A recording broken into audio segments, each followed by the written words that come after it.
Welcome to the Milset World Virtual Young Citizens Conferences 2020. The International Movement for Leisure Activities in Science and Technology, Milset, presents this program to hear the concerns, opinions, and proposals of young people from all over the world regarding science and technology issues that affect humanity.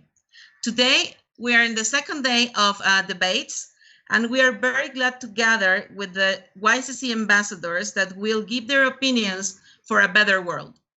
My name is Lisbela, Milset Communication Manager. I am very glad to watch you connected here in this great space. And well, we will stream live through Milset Facebook and Milset YouTube channel. I want to thank the support of Milset Executive Committee, Milset Honorary President, Milset Regional Executive Committees, Milset YCC Committee, of course, and Milset members, and all the audience for the support that you have given us. Now, to start officially this day and this debate table, I want to introduce Mr. Dries Loradi, Milset Africa President. Please, Dries, you have the mic. Thank you, Liz. It's a great honor today for me to introduce the second virtual YCC Youth Citizen Conferences. I welcome to all young ambassadors from UAE, from Dubai, Assalamu alaikum, from Canada, good morning, from Quebec, bonjour.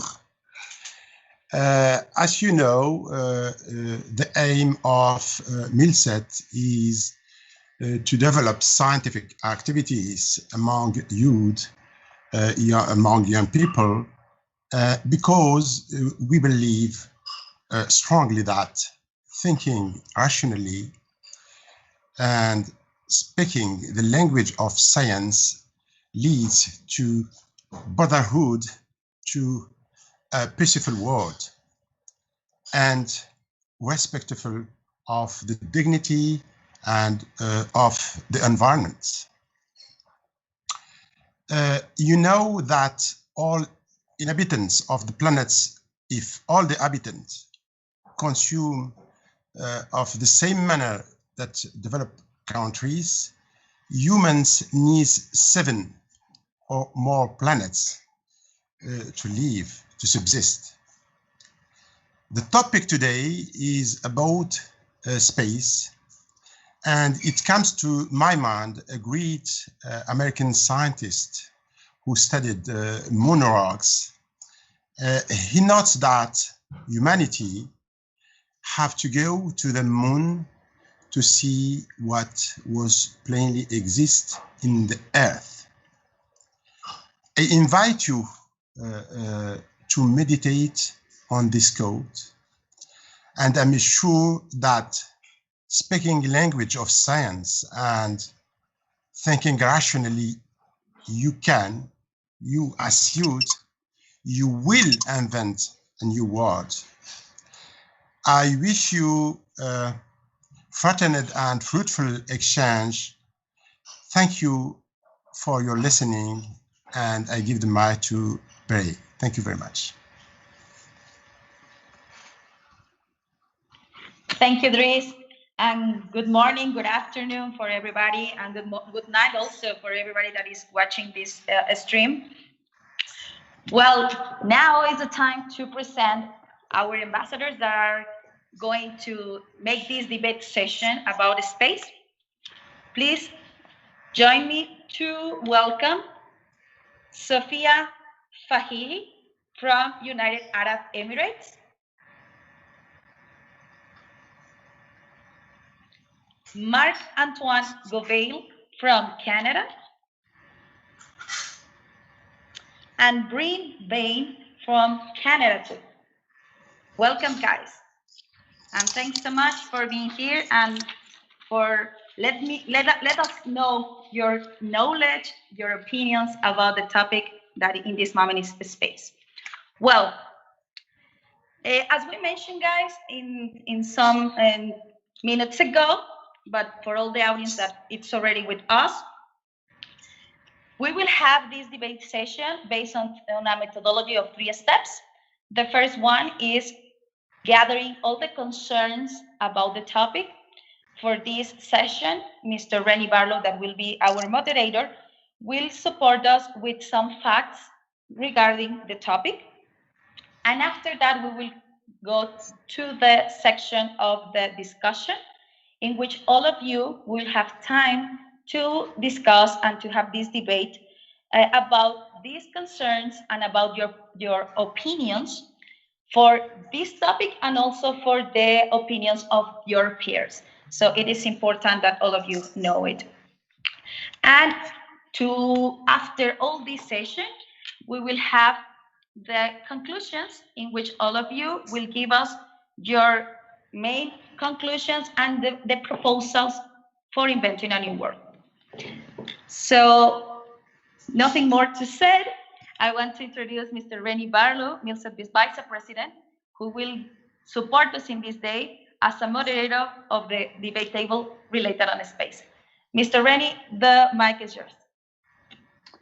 Thanks very much, Betty. Hello to everyone who's joining us. Of course, hello to Bryn, to Marc-Antoine, and to Sophia, and of course to everyone who is online with us at the moment. It's great to have representatives from both Canada and the United Arab Emirates who have interesting histories when it comes to space. Canada was the third country to go into space after the United States, after Russia and the United States, and the United Arab Emirates, of course, has most recently sent an astronaut to the International Space Station and is launching an exciting new program in space. So we have Canada with a long history, United Arab Emirates just beginning a history in space, and so we have some great perspectives there. I want to just start based on the YCC three-step methodology, which is concerns, discussion, and action. There are some facts that I want to share with you.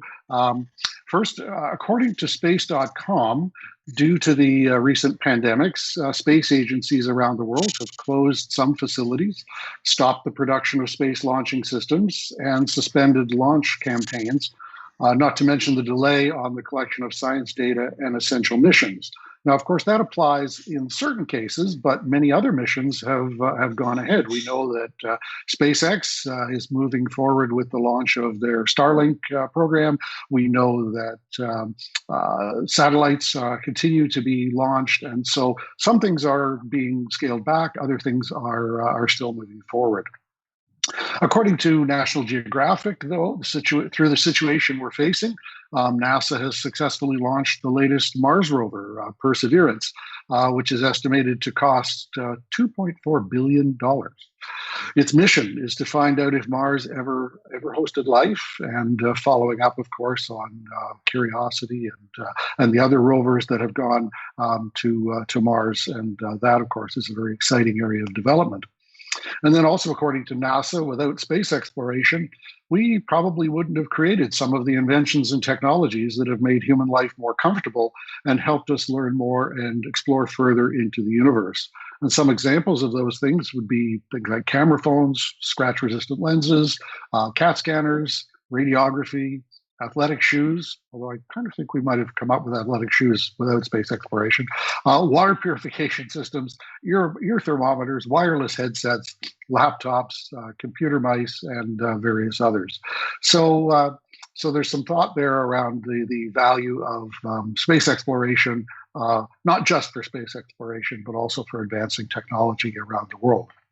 So based on these, and of course all the knowledge that the three of you have, because in the pre-discussion, we know that all three of you are quite passionate about space and are actually looking to participate in and be part of space exploration, either going into space or supporting space exploration in the future. Let's discuss some some questions, and I'll just put we'll do 3 questions, but we'll start with one, and that is really, does it make sense to continue investing in space exploration? We talked about a whole variety of issues related to that, but does it make sense to continue investing in space exploration, and perhaps particularly in the situation that we find ourselves in today? So I'll start, I think, with Sophia, and ask you to comment, and then we'll go around to Bryn and Marc-Antoine, and then we'll have everyone join the discussion once everyone's had a chance to make a statement. So Sophia, take it away. Thank you so much for giving me the floor. So I think this question is actually one that I have heard so many people bring up in discussions and classroom debates and everywhere. Why should we keep investing in space exploration? Does it make sense? Well, in my opinion, I strongly agree, and I think it really does make sense to continue investing in space exploration. Throughout the past few years, especially the last few decades, space exploration has been proved to be essential not only for helping us develop our understanding of the universe and the cosmos, but also helping us develop numerous technologies that are used in Earth every day. Like we heard a few minutes ago, without space exploration, things like CAT scanners, things like ear thermometers, which we're using now, especially during this pandemic, we might not have ever invented such technologies. Furthermore, mankind, I've always believed that the purpose of mankind is not only to reside on our own planet, live our lives, and pass on our knowledge to the next generation, but rather to explore the huge universe that we have around us. By investing in space exploration, not only are we exploring our universe, we are exploring the reason why we've been put in this world. And space exploration, although some people may argue that funds could be spent elsewhere, there's so much evidence proving that many times the same amount of funding, or even more funding than what is spent on the space industry, is spent on unnecessary luxuries which do not benefit us neither scientifically nor in terms of safety or any form of advancement. Space is a new frontier of exploration, and I think it completely makes sense to continue investing in space just as we have been, so that we can see many more great achievements in human space exploration to come. Thanks very much, Sophia. That's great. And so next we'll hear from Marc-Antoine. And so let's have your thoughts on this question. Well, I personally think that it completely makes sense to continue invest on space. Why? There are plenty of reasons, actually. I personally think that first place, like humankind, should continue to invest in space exploration because it is a long-term. It is a long-term thing, actually, because there could be a point where we need to live on other planets. This is an actual possibility, and I think that, you know, like, developing this field is really a long-term thing, something that could happen in the future. And another reason is that it really stimulates the scientific development, because deep space exploration actually implies a lot of challenges, and it leads to development, as my peer said before. It leads to many development of technologies that are useful to Earth, and it really helps developing the human knowledge. We can talk about the improve of understanding of our human body. You know, like, in space, our body reacts differently. It can be really beneficial for research about our bodies. Just knowledge about our universe in general. I think that these are really important for humankind, and they could be applied in the future, and even now with the development of plenty of technologies that can be useful on Earth. Thanks very much, Marc-Antoine. And Bryn, we'll go to you. Thank you so much. In my mind, it does make sense to continue to invest in space exploration.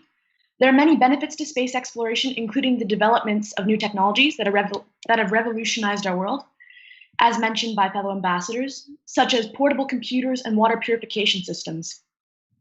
As well, space exploration affords us the opportunity to learn more about the origins of our solar system, Earth, as well as the greater universe. This in turn furthers scientific knowledge and fosters new discoveries.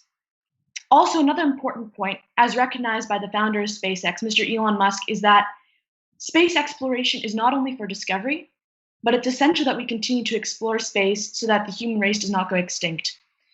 The probability of humans continuing to exist on one planet is quite slim, but if we can spread our civilization to more than one planet, it is highly likely that we will continue to survive in the years to come. Thank you. Thanks, Bryn. So all three of you seem to be very much in agreement that that space exploration is a solid investment, that we should be continuing to do it, that it contributes to new technologies, and so on. So maybe we'll just open the mic for all three of you and just ask you to maybe address the idea that, what do you say to people who suggest that all the money that's put into space exploration should be invested in resolving issues such as we have with the pandemic, or supporting developing countries and that sort of thing? Driss spoke to the idea that in order to survive on the planet at the rate of developed countries, we would need 7 planets to do that. So perhaps all the technology that comes out of space exploration ends up making the planet unsustainable. So I'll throw that open to all of you, and who would like to go first? I may go first, no problem. Okay. Well, to them, I would say completely that space exploration, as my partner Sophia said before, is really an investment and not a spending. The money is not really lost because, according to many associations, the money is the money invested in space exploration actually helps developing the economy on Earth and developing high technological devices, and therefore I think that it's not money lost because it's really a long-term investment, as I said before, because we may actually come to a point where we need 7 planets to live. And I think that it is important to continue, even though we are less investing in other fields. It is important to open our horizons to the universe, not only on our Earth, on our planet. There are many ways that space exploration can be beneficial to humans, as we mentioned before. And therefore, I think that it is not money that is lost, even though we could talk about climate change. Actually, some people would argue, we're investing in space, but for climate change, it's not really good. But actually, space exploration is beneficial to climate change. Satellites can analyze data for climate change. I have it here. There are many ways it contributes to climate change. We can analyze the melting ice and in different ways. There are innovations that can help for climate change. For example, an innovation that is called MOXIE would be able to convert noxious carbon dioxide into oxygen, and this is this is a type of innovation that could be beneficial to climate change, I think. And that's an example. Yeah, sorry. Thanks, Mark. Sophia, do you want to weigh in on this? Yeah, I think I'll continue. What Mark has just said, a lot of it is something I'm going to build on. So I would say to people that think it doesn't make sense to invest in the space industry because we should be solving problems on Earth, I want to give them this question. Have you ever thought that we could use space technologies to solve the problems on Earth? Like Mark mentioned, in climate change, there are so many applications for space tech. And also, I've done numerous projects, and for things like disaster management and post-crisis evacuations, space tech can be highly beneficial. With satellite images and remote sensing, not only can we help people in disaster conditions, we can also do things like pandemic contact tracing. We can do things like population monitoring in developing nations where counting the population is difficult. We could do things like monitoring crop growth in certain areas and deforestation. So in a sense, we are not spending money just so that if they think that scientific knowledge isn't beneficial, we have a second argument. We can say the money that we're spending on space exploration, a lot of that money is actually going studying our planet. Let's look at the International Space Station. You know, the entire purpose of that station is not so much to study what lies beyond Earth, but rather to help support Earth in communications, in navigation, to help us understand how things are going back home on our planet, photographs, things like monitoring data, understanding how humans would thrive in space. All of these studies, because of space tech and our investments in space technologies, are made possible. And I think those people who believe that we are wasting our money on something that is unnecessary, they're completely wrong, because in the future, space can, like Bryn said, space might be the only way to save the human race from going extinct. Some problems might not be solved, but with space, we can solve many problems. So yeah, that's what I have to say. Thanks. And Bryn, how do you want to follow up on that? I completely agree with both Mark and Sophia and the points they've mentioned. One of the biggest issues facing our planet right now is climate change, with the rising of greenhouse gas emissions such as carbon dioxide. And many of the technologies that have been developed for use in space can be applied here on Earth to solve some of these greatest problems, such as satellites, as Sophia and Mark both mentioned, for monitoring populations, but also communication. Creating unity between countries and via similar technologies used in space has been amazing on Earth. We can now communicate with each other in a great fashion, especially with COVID, when we're encouraged to be distancing and hosting virtual gatherings as opposed to physical gatherings. Some of the technology that has been developed has been great for this.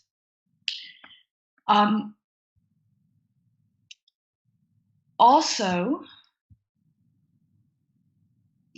a mission launched recently by Lockheed Martin and NASA, OSIRIS-REx, to the asteroid Bennu to attain samples from Bennu, which is a carbonaceous asteroid, hold the key to the early development of Earth, which could help us in our fight against climate change. If we can see what Earth was like in its earlier stages, we might be able to identify ways in which we can reduce emissions or identify potential natural sources of emissions that can then be reduced as well.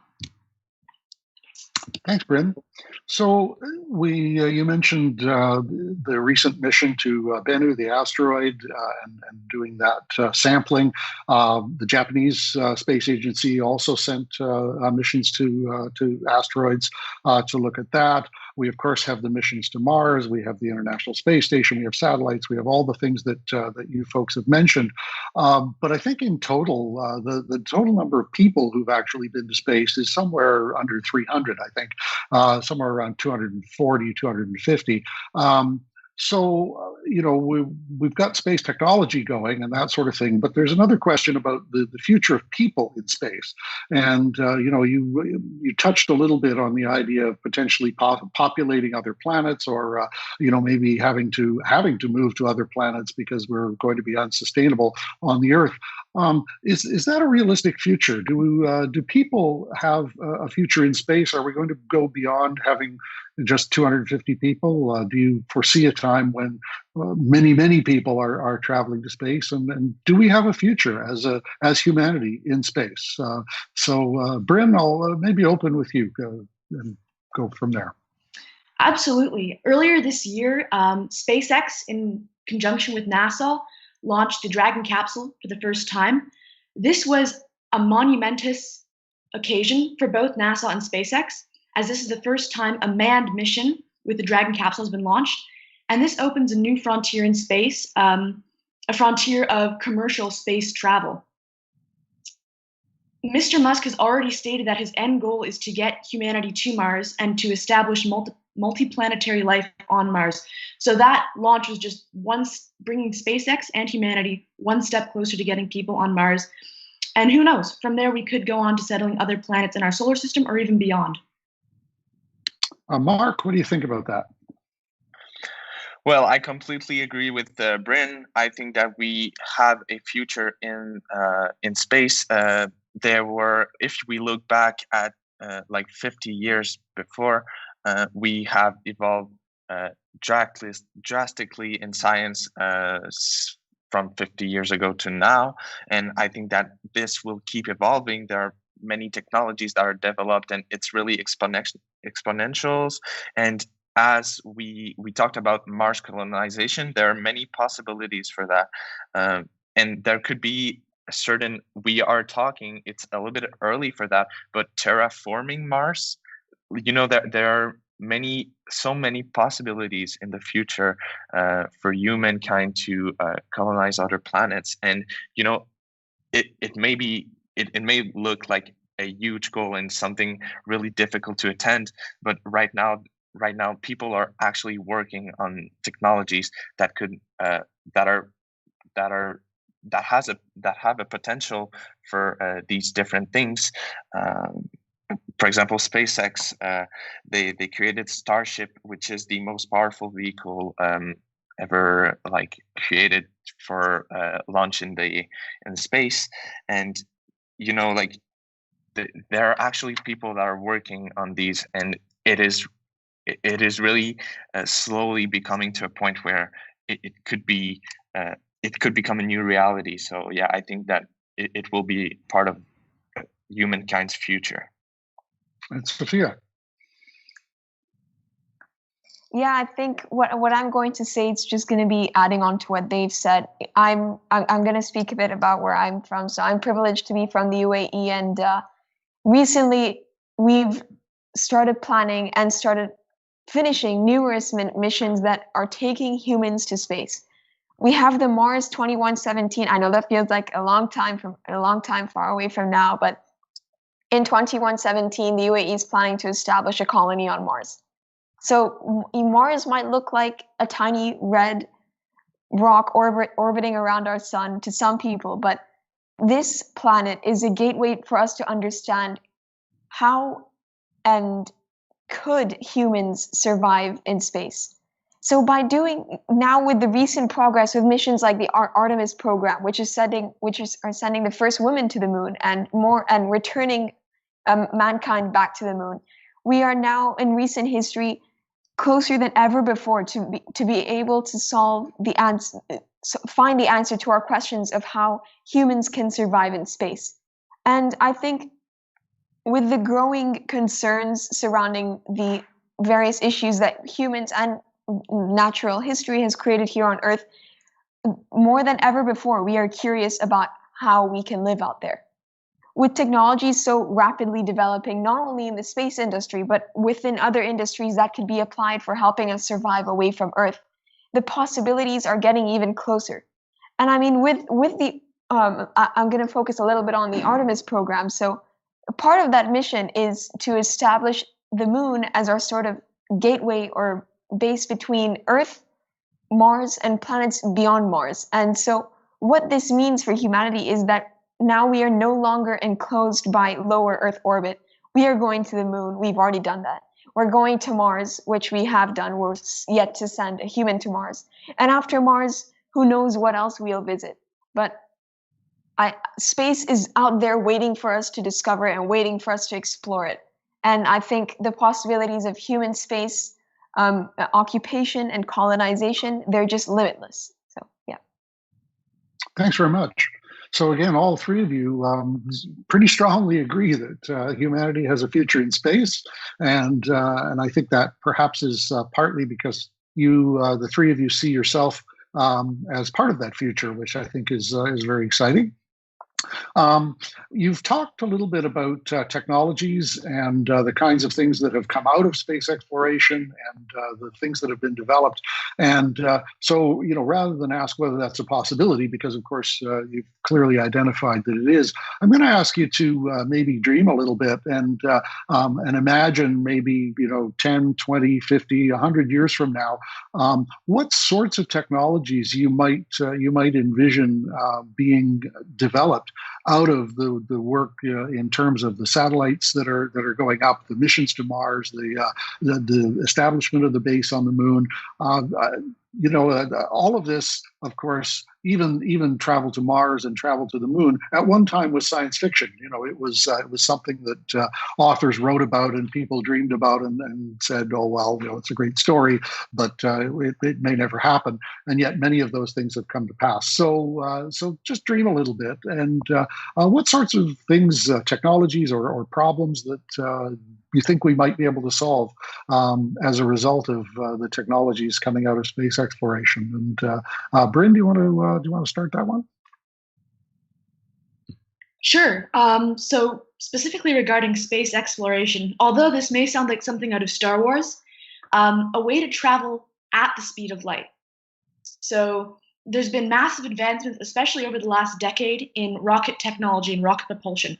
So physicists and engineers in the years to come could find a way to develop an engine or rocket that could have crafts or devices traveling close to or at the speed of light. That would revolutionize space travel. It would allow us to explore areas beyond our solar system in a shorter amount of time. If we're considering multiplanetary life, I think a technology that will allow us to grow crops on these other planets is inevitable. We need to eat, and it's on Mars. It's about a 1.5-year journey, I believe, to get there. You can't wait that long for fresh food. You have to be self-sustaining. So, like it or not, there will be the development of agriculture on multiple planets. I think that's another thing that we could use to help our situation here on Earth. If we're investing more time and money in exploring alternatives for farming on other planets, I believe that information and those experiments would definitely be applicable to some of the problems we're facing here on Earth with crops and different weather patterns affecting our crops. I believe that would really help a lot. Great, thanks. Mark, how about your sort of vision for how all this might look in 10, 50, 100 years?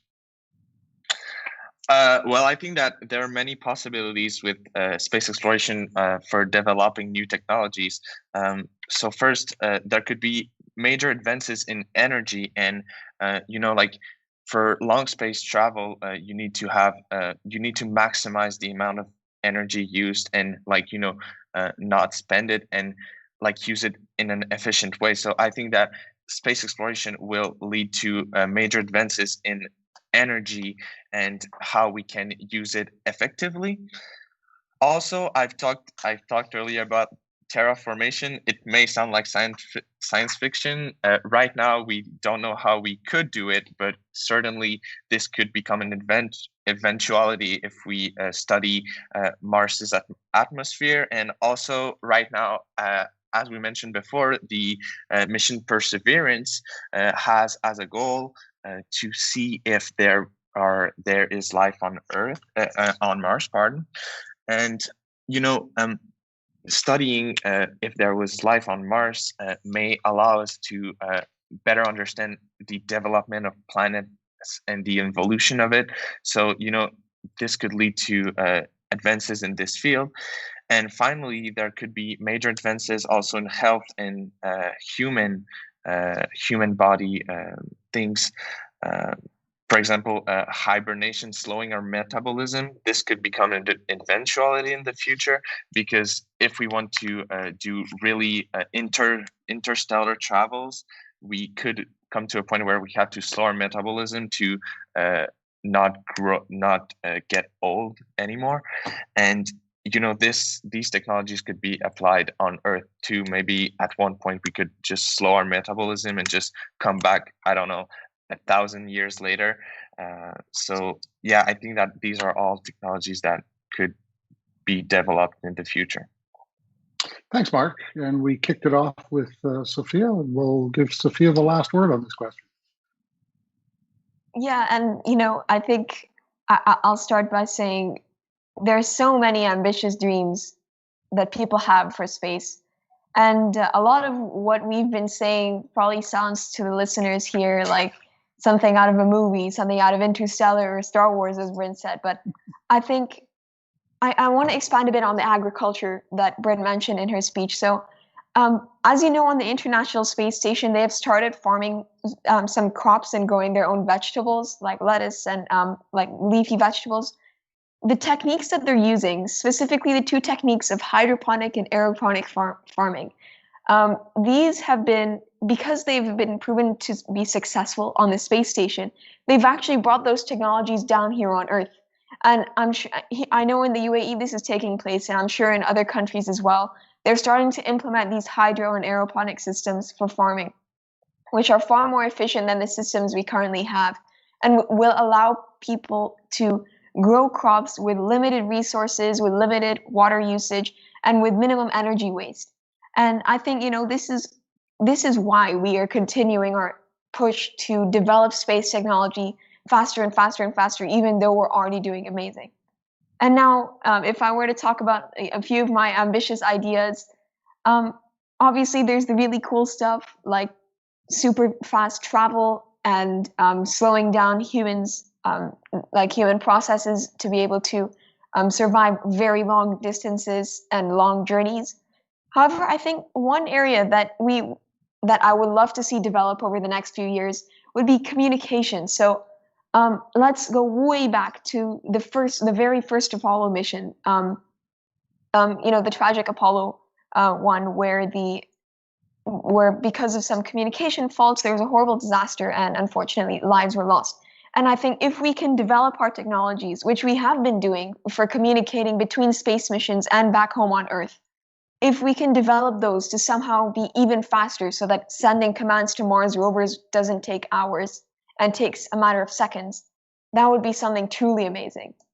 And another thing I've seen in numerous sci-fi movies, and I've heard of in articles and discussions, would be a way of simulating some form of gravity. If we think about it, if we're doing really long-term travel, so that means 2 or 3 years on board a spaceship, staying without gravity in a microgravity conditions, it is possible. However, the challenges that brings is incredibly difficult, not only to the human body, but it also makes a lot of things very challenging. And, I want to see methods coming in the near future, not only for simulating gravity amongst humans, you can say magnetic boots or whatever, but a way to maintain some form of, I guess, artificial gravity on board spacecraft. Like we've seen in movies, the mechanism where we have a circular spacecraft which spins really fast, and then there's a sort of outward gravity. It's like complex physics, but if we could see this become a reality, that would be something super amazing. And then the last thing I want to add, it's something to make space more accessible. Taking commercial space travel and making it a tourist space travel. Letting more people access space without having to train for months and years to become astronauts. That's the only way we'll ever be able to send large demographics of people up into space. So those are my 3 ambitions for the next 50, 100 so years in the space field. Excellent. Thanks very much to all 3 of you. It's very clear that, if the 3 of you are representative of the future of space exploration, we're going to be in good hands, and we're also going to have some very passionate advocates for space exploration, which is great to know. So we're going to move on now to the next part of the program, which is for you to take a few minutes, 3 minutes, in fact, to develop a bit of a conclusion that includes 2 proposals or actions based on what you've heard and discussed. We know there's lots of agreement amongst the 3 of you around various things, but want you to identify 2 proposals or actions, and then identify the concerns. Ask yourself what could be done to reduce the risks, and apply the benefits in the best possible way. So we're just going to give you 3 minutes to kind of think about that, come up with 2 proposals, and then you'll have a chance to, each of you will have about 5 minutes to present and elaborate on your proposals, and we'll use that to wrap up the discussion. Any questions on that? No? Okay, good. So I think we're taking about a 3-minute break to allow you to work on that, and we'll come back and hear the 2 proposals from each of you.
YCC, the discussion that we're having on space exploration, our future in space, and we have our three participants, Sophia from the United Arab Emirates, Bryn and Marc-Antoine from Canada, who have been working on a proposal for the last few minutes, and we're going to ask them to present them. Now, normally we would ask you to present one of your two proposals, but because we have three participants, I'll give you a choice. You can focus either on one and go into detail on that for about 5 minutes, or if you want to present both of them in perhaps a little bit less detail for 5 minutes, then that's your choice as well. So Bryn, perhaps we'll start with you and give you about 5 minutes to talk to us about your proposals for what you would like to see going forward. Thank you. So my conclusions are that space exploration has had many positive impacts on the international community and the development of new technologies, some of which have changed our world fundamentally for the better. My two proposals are as follows. In the future, I'd like to see the development of communications, as Sophia mentioned earlier. This could reduce the incidence of accidents happening in the future as we continue to explore space, because accidents will happen, there's no avoiding it. But it's about mitigating the consequence and the incidence of these accidents that matters. Improving communications could include improving response times between people or robots, technology residing on different planets or different bodies in space. And this greater communication in turn would help to facilitate greater exploration. My second proposal is that in the future, it is highly likely that humans will continue to reside on Earth in some capacity. This means that the knowledge that we acquire in space and the discoveries that we learn should be used to solve problems on Earth. For example, CAT scanners and artificial limbs can both be attributed to space exploration, and they've played a role in medical advancements on Earth in a huge capacity. Agriculture as well. New techniques are being discovered in the space station and hopefully on other planets. They can be used to help with problems we are facing here on Earth in the same category. In short, as new technologies are innovated to overcome problems in space, they should also be applied to Earth to help us and the remaining people who are living here. Thanks, Bryn. So Marc, will ask you to present either one or two of your proposals and in about 5 minutes. Okay, so my conclusions about the topic is that, it's a lot of investments, but space exploration definitely brings a lot of benefits to humankind. Things like it stimulates scientific development. We could be able one day to colonize new planets, and this could solve problem as population growth and stuff like that. It also, in general, contributes to our knowledge and to innovation. And for my two proposals, I think that in the future, we have to continue to invest in that field. It is something really important, in my opinion, because it leads to many benefits for humankind. It is an ambitious goal. These are ambitious goals, but they actually drive innovation and development of new technologies. And these, as we mentioned before, can be applied on Earth. And I think that we cannot stop doing this, because we cannot stop investing in space because of shorter term issues. I think we have to see beyond that.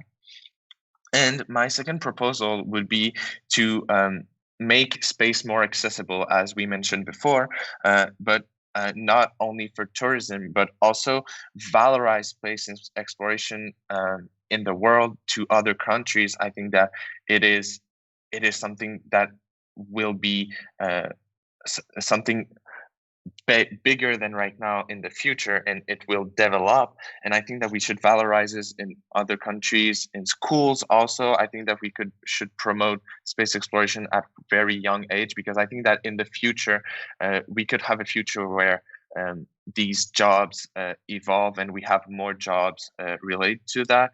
And so yeah, I think that we also should work on accessibility to space for people.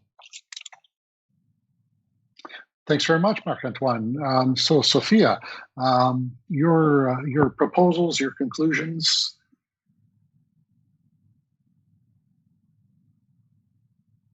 Thank you for giving me the floor. So I'm going to conclude today by offering my two proposals. So first of all, the first one I have is a rather broad proposal. It involves specifically the applications of space tech for Earth applications in developing countries. So what this could look like, in my proposal, I want space industries around the world, space agencies, universities, and groups to invest time, money, and research into identifying ways in which we can apply space tech to help developing countries around the world. One of the main arguments we know of people against space exploration is that what about the developing countries who don't have water, who don't have education, who can't make their own food? Well, my proposal is that we apply space tech to areas like agriculture, disaster monitoring and management, understanding the human body, understanding how to perform medical treatment with low resources and water filtration. All of these methods, which are currently being advanced through space technology, as all three of us have said before, all of these could be further advanced on our planet and advanced in these developing countries only through space. And now my second proposal, which focuses a lot on our generation. People like me and other people my age, not a lot of us know much about space. We hear about it as a sort of thing that a few people visit every couple of months, as the place where people float around and eat food in strange packaging. But otherwise, we really do not know much about space. There are people like me, there are people like my colleagues here who are so passionate about the space industry, like Milset YCC, who are organizing this amazing discussion, and companies like Precious Payload, the IEEE, and universities all around the world are doing their share and making space accessible for our generation. But we need to make it even better. And how we will do this? There are so many ways we can, through educating the general public, through creating more programs in existing space agencies, and making it easier for younger people who are at a suitable age to be able to create their own startups in space. We should create platforms where children at my age can go and start their own projects and send CubeSats into space without having to do it through adults, so that we could gain our own skills and create our own paths for the future. At the end of the day, we are the people, we are representing the space industry in the future, and we should be equipped with the skills to create our own space projects and make space accessible for everyone in our generation. This will open the doors to the cosmos to everyone, not only the professionals who have already graduated university, but also to the children like me and other people around the world who want to share their voices. And I'm just going to end with this. This is my favorite quote. Famous astrophysicist and scientist Stephen Hawking once said, most sets of values would give rise to universes that, although they might be beautiful, they would contain no one able to wonder at that beauty. So I want everyone to leave after listening to this today and think about that. We are lucky enough to be alive and intelligent and able to explore the space and the universe around us. So let's take that opportunity together. Thank you. Thanks, Sophia. And how appropriate, and with a quote from Stephen Hawking. Never underestimate the power of youth to imagine an incredible future, and in this particular topic, a future in space. And it's been very exciting to spend the last 45 to 50 minutes with you to hear your thoughts and get your opinions. No question that all three of you are passionate about space, support investments in space, and see a bright future for the technologies and other developments that might come out of space exploration. So thank you for your time and your passion. And with that, I'll turn that back to Liz for the closing remarks. Great. Thank you, everybody. I think I speak for all of us and the audience that it's watching, that we were just amazed about this debate, about watching our kids, which, by the way, some of them have participated in Milset International Expo Sciences, and we're very glad to see them here. Before I give some information that is very important, I would like to say happy birthday to Marc Antoine. Today is his birthday. We are very glad that he's celebrating with us. An amazing Thank you. guy. Thank you. And also, I would like to give some greetings to all of audience.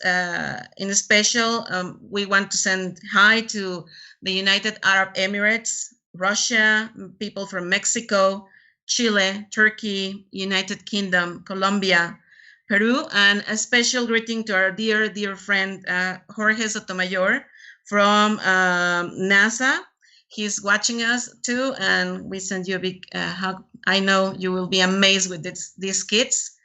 Also, I would like to say thank you to Mr. Rani Barlow for his great moderation in this table, to our dear Dries, Milset Africa president, for giving us the opening of this amazing table. And well, to all the audience or authorities that are watching now, Mrs. Carol Charabois, Milset president, Mr. Roberto Hidalgo, thank you very much for supporting this great program. And for the audience, thank you for watching. And please don't forget that tomorrow we will have the third debate table on the topic environment. Follow us on our social media. You will find the schedule on the timing in your country to watch us. And remember that all these streaming will be recorded in Milset YouTube channel and Milset Facebook, so you can watch it later if it's very late in your country. And well, thank you to all of the countries that have joined this team and supported these great YCC ambassadors of today's table. Thank you, everybody. Thank you, the staff. I'm the staff too.